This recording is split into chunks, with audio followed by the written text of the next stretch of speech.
Bonjour à tous, très content de vous retrouver pour la suite de notre séquence sur les tactiques. Nous avons vu précédemment la partie tactique début de partie. Donc, bien comprendre cette tactique, ça va permettre de bien démarrer les parties. Donc, c'est important. Et nous allons aborder maintenant la partie, le milieu de partie, c'est-à-dire le moment où on aura développé ses pièces. Où on va commencer à réfléchir sur une tactique plus élaborée, c'est-à-dire en fait une stratégie d'attaque, éventuellement une stratégie de défense si on veut attaquer, etc.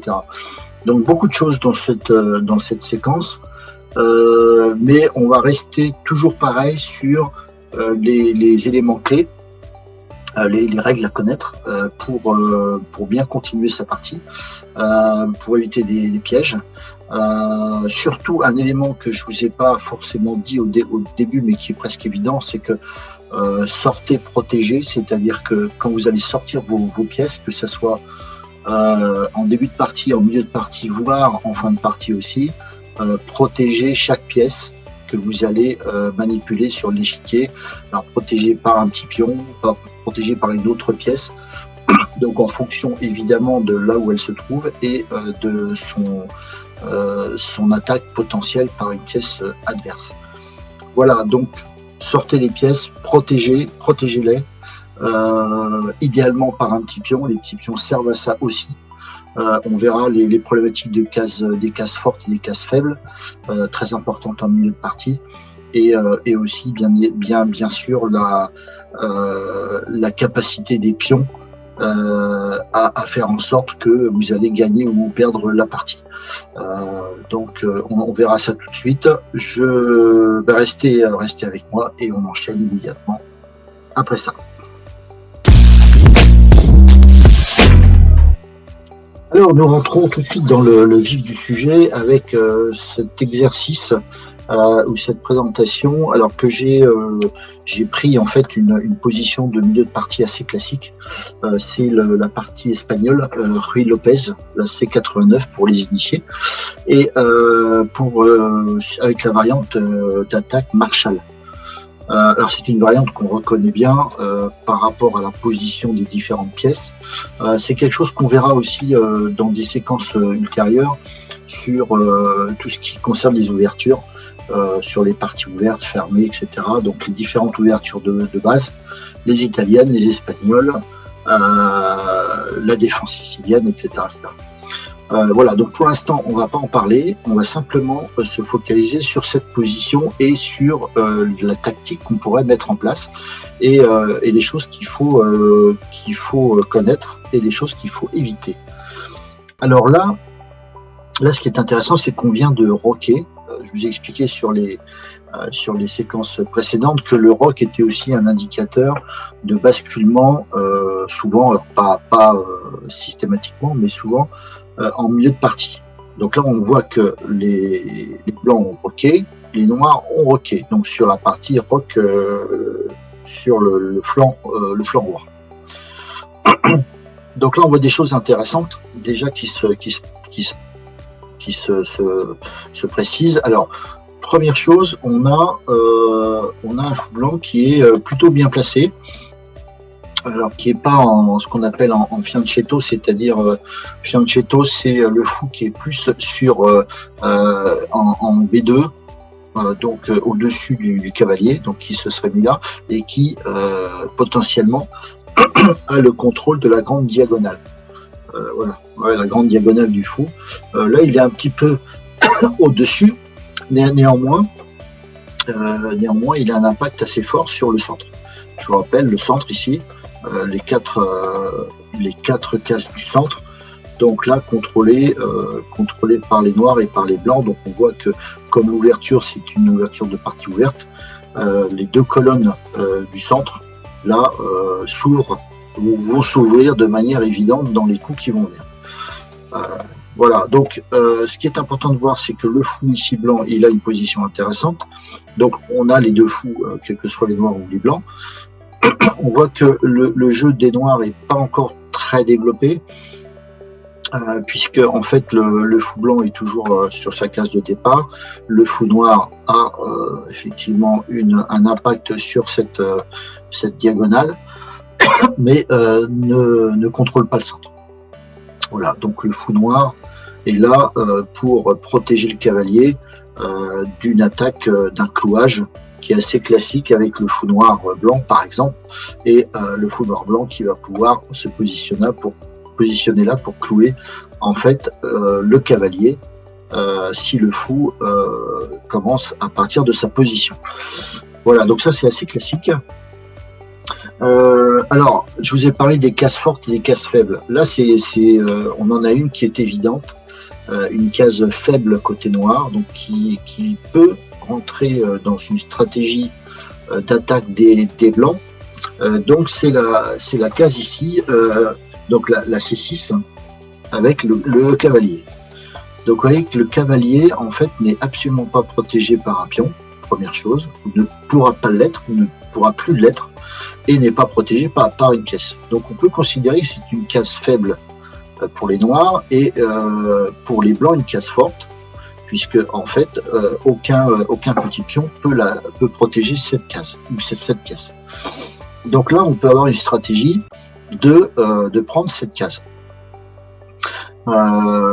Alors là, comme le temps est quand même assez limité dans cette vidéo, je vous montre pas comment on peut y arriver, mais vous voyez que typiquement, on a ce cavalier-là qui pourrait, avec un certain nombre de mouvements, arriver à cette case, et ce cavalier-là qui pourrait y arriver, mais qui est un peu bloqué. Donc, ça sera à vous de débloquer ce cavalier, soit en avançant le pion avec les problématiques qui peuvent se poser ici, ou en avançant plutôt ce pion-là, qui peut être intéressant pour libérer donc le cavalier, et pour que le cavalier ici puisse monter aussi ici. Voilà, donc ça c'est la partie stratégie. On verra les cases fortes et les cases faibles. Mais voilà, on a cette position-là intéressante, donc ça peut rentrer dans votre stratégie. Là, donc, sur le milieu de partie, on va rester sur des tactiques de base assez classiques. Un, continuer à développer son jeu. Deuxièmement, vérifier que toutes ces pièces qui vont être développées soient bien protégées. Donc, typiquement, vous voyez que c'est pas le cas de la case ici. Et troisièmement, commencer à avancer, si possible, les petits pions. Pas forcément attendre, bien entendu, la fin de la partie pour commencer à avancer ces pions, puisque je vous avais présenté une vidéo, une des premières, sur l'intérêt de la promotion du pion. C'est-à-dire que le pion qui arrive sur le bord opposé adverse et qui peut se transformer en dame, en fou, en cavalier ou en tout. Donc n'hésitez pas à avancer vos petits pions. Alors, dernière chose, en tactique de base, on a ce qu'on appelle, et ça fera l'objet d'un chapitre complet, la structure de pion. C'est une chose qui vient un petit peu des échecs modernes, c'est-à-dire que la structure du pion qu'on a, par exemple ici, typiquement, elle a un sens, elle a une signification, et elle peut aider en fait à lancer une attaque sur l'adversaire.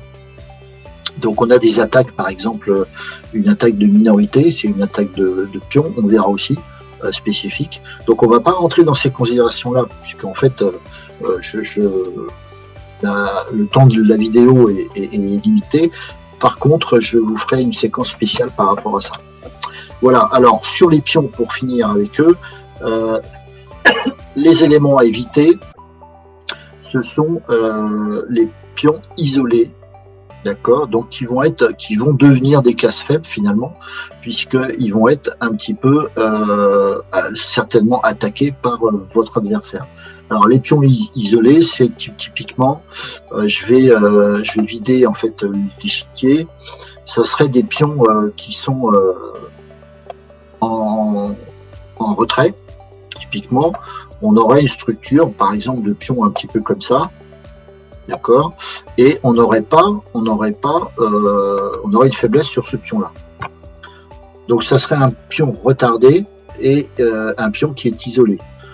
En milieu de partie, on a ce danger-là, c'est-à-dire de monter, ce que je vous ai dit un petit peu tout à l'heure, de monter ces pions, de les faire avancer, et en délaissant éventuellement des pions. Alors on se dit, tiens, ce pion-là est intéressant parce qu'il va protéger ce pion-là et ce pion-là, mais ça peut être une très mauvaise idée. Alors typiquement, si vous avez une tour noire qui va se positionner là, votre coup très haut noir, le noir va vous prendre ce pion-là, et là, ces deux pions-là, ils vont devenir des pions isolés à leur tour et très facilement récupérables ou mangeables par votre adversaire. Il faut savoir qu'en milieu de partie, la prise d'un pion sans contrepartie est très souvent un point extrêmement fort pour le gain de la partie. Donc faites très attention à ça, c'est-à-dire les pions qui sont retardés, qui sont isolés, qui peuvent poser problème. Pareil, à contrario, essayez de favoriser ce qu'on appelle les pions passés, c'est-à-dire les pions qui sont plus menacés par un pion adverse. Là, typiquement, je vais vous faire une démonstration. Là, on a un pion qui n'est pas un pion passé, puisque il est encore sous le joug en fait de ce pion noir. Par contre, quand il va arriver ici, si on n'a pas d'autres pions, alors même si on a un pion ici, on peut considérer que ce pion-là est un pion passé, parce que il n'aura plus aucun pion adverse ne pourra en fait le contrôler, c'est-à-dire contrôler sa position. Alors évidemment, on peut avoir une pièce, on peut avoir évidemment un fou noir ici, mais au coup suivant, par exemple, le pion va avancer et il ne sera pas menacé par un petit pion noir. Voilà, c'est ce qu'on appelle un pion passé, en fait, qui souvent a de grandes chances d'arriver à sa promotion, c'est-à-dire à être changé après en tour, en dame, etc. Voilà, donc la tactique de milieu de partie, je reprends un petit peu la C89. Voilà, j'ai retrouvé la séquence C89, donc l'attaque Marshall. Voilà, donc je vous ai un petit peu présenté la tactique de base en milieu de partie. Donc il reste évidemment les éléments comme les fourchettes, c'est-à-dire la possibilité d'avancer et d'attaquer plusieurs pièces en même temps par une pièce. Donc ça, on aura aussi une vidéo spéciale là-dessus. Faites attention par contre aux fourchettes en milieu de partie qui peuvent vous coûter extrêmement cher. Par exemple, une fourchette échec au roi et entre guillemets échec à la dame ou échec à la tour. Les cavaliers sont très forts pour faire ça. Donc méfiez-vous. On redit un petit peu au niveau du cavalier, c'est que le cavalier, quand il bouge, c'est-à-dire quand il va se déplacer, il va toujours sur une case qui n'est pas de sa couleur. Donc faites attention à ça, les cavaliers et la puissance des fous en milieu de partie, qui est totalement fondamentale. C'est-à-dire qu'on dit souvent, et c'est tout à fait vrai, il vaut mieux avoir ces deux fous que ces deux cavaliers, voire ne jamais échanger un fou contre un cavalier en milieu de partie, voire en début de milieu de partie. Conservez vos fous au maximum. Si l'adversaire a qu'un fou, c'est plutôt bon pour vous si vous en avez deux. Sachez que les cavaliers, il faut plutôt les mettre au centre. Un peu ce que j'avais dit sur les débuts de partie. Plutôt les mettre au centre. Typiquement ici, on a la case faible ici. Pour nous, une case forte. Voilà, typiquement un cavalier blanc ici peut faire beaucoup de dégâts avec une fourchette et non seulement le contrôle du centre ici, mais aussi contrôler cette pièce ou cette position ici qui est très proche du roi et qui permet aussi de faire des fourchettes et d'embêter considérablement votre adversaire. Donc voilà, plein de petites choses. Évitez les fourchettes, gardez vos fous. Prenez soin à défendre vos pièces quand vous les avancez, visez des cases fortes et méfiez-vous des cases faibles. Et méfiez-vous aussi des pions qui sont arriérés, c'est-à-dire des pions isolés aussi et qui sont prenables par l'adversaire pour une attaque par derrière, entre guillemets, de votre adversaire. Voilà, donc on reprendra tout ça évidemment sur les vidéos prochaines par thème. Mais voilà, milieu de partie, si vous avez déjà tout ça en tête, vous allez faire frémir votre adversaire et arriver à gagner en fait sans problème votre partie. Voilà, merci beaucoup et à très bientôt.